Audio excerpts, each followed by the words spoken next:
Oi, pessoal, tudo bem? Então, eu vim aqui hoje para gravar para vocês um vídeo de revisão para a prova de história, né? Para seguir de orientação, de guia, para que vocês possam se preparar para a nossa segunda avaliação. Então, lá na unidade 2, era Vargas, vai falar sobre um período da história do Brasil agora, de 1930 a 1945, em que Getúlio Vargas governou. Para eu entender como Getúlio chega ao poder, eu tenho que entender o que aconteceu com a República Velha, né? Então, a República Velha, ela vai acabar, ela vai entrar em colapso, ela vai não funcionar mais aquele sistema que existia. Então, crise na República Oligárquica por causa disso, tá bom?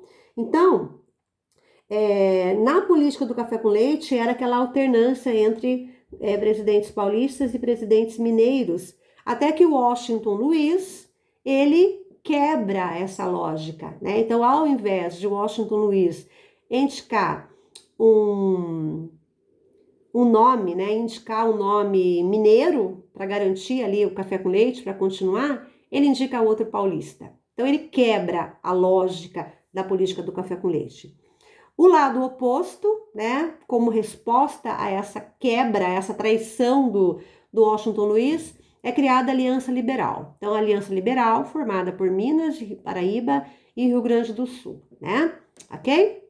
Então, a Aliança Liberal vai lançar um outro candidato para a presidência, Getúlio Vargas. Então, Getúlio Vargas, ele é o representante, né, da oposição, vamos dizer assim, certo? E a Aliança Liberal era apoiada pelos tenentes, então daquele movimento tenentista que nós já vimos anteriormente também, formado por oficiais de baixa patente, que eram contra eles queriam mais poder político, eles eram contra essa república oligárquica, né? Então, ele vai ter o apoio. E aí, gente, quando tem a eleição, na verdade, o Júlio Prestes, que era o candidato do Washington Luiz, ele ganha. Só que dá o maior bafafá toda essa história, né? Dá o maior problema, assim, porque eles vão contestar, eles não vão concordar com o resultado da eleição, né?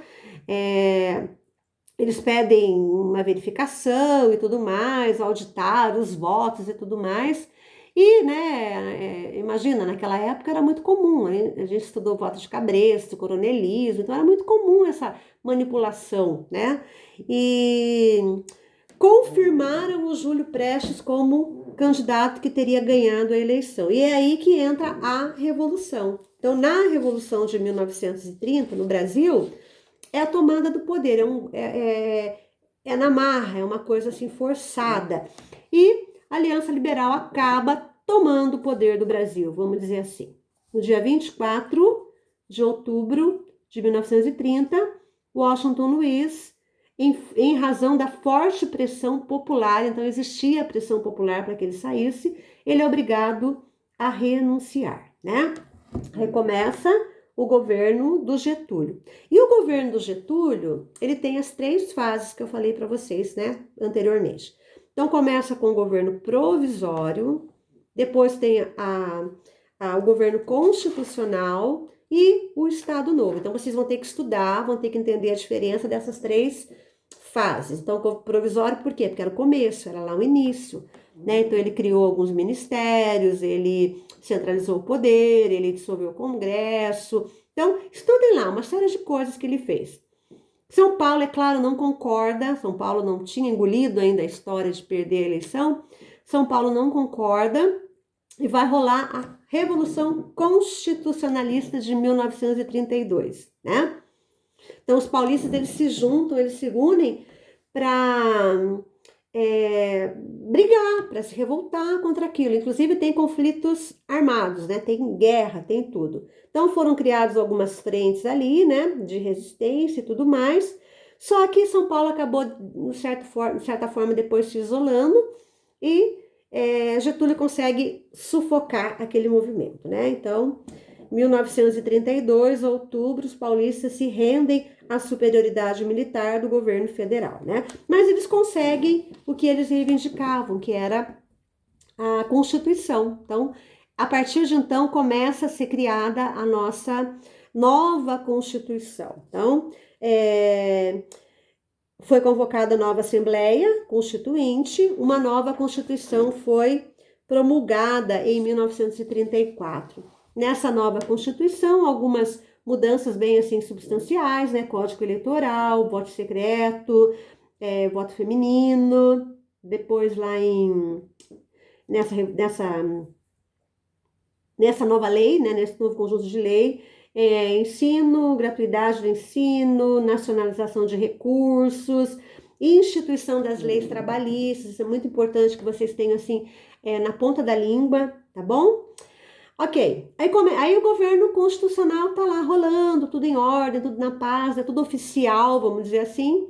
Surgem dois movimentos integralistas, que eram de inspiração fascista, lembra que a gente viu? Liderado por Plínio Prestes, né? A AIB, Ação Integralista Brasileira, e outro movimento, que liderado já pela ideologia comunista, a ANL, Aliança Nacional Libertadora, tá? Bom, 1935 a ANL é declarada ilegal, então começa a perseguição aos comunistas, vamos dizer assim, tá? E rola também a intentona comunista, né? A intentona comunista foi uma ideia de se, né, produzir, de certa forma, instaurar um governo popular, um golpe, alguma coisa assim, né? Bom, não tinha força suficiente para derrubar Getúlio Vargas, a verdade é essa. Getúlio Vargas, diante daquele perigo de um golpe militar que fosse socialista e tudo mais, ele decreta o estado de sítio. E além do estado de sítio, ele mais tarde vai criar, né, o plano Cohen que a gente fala, né? O plano Cohen é o que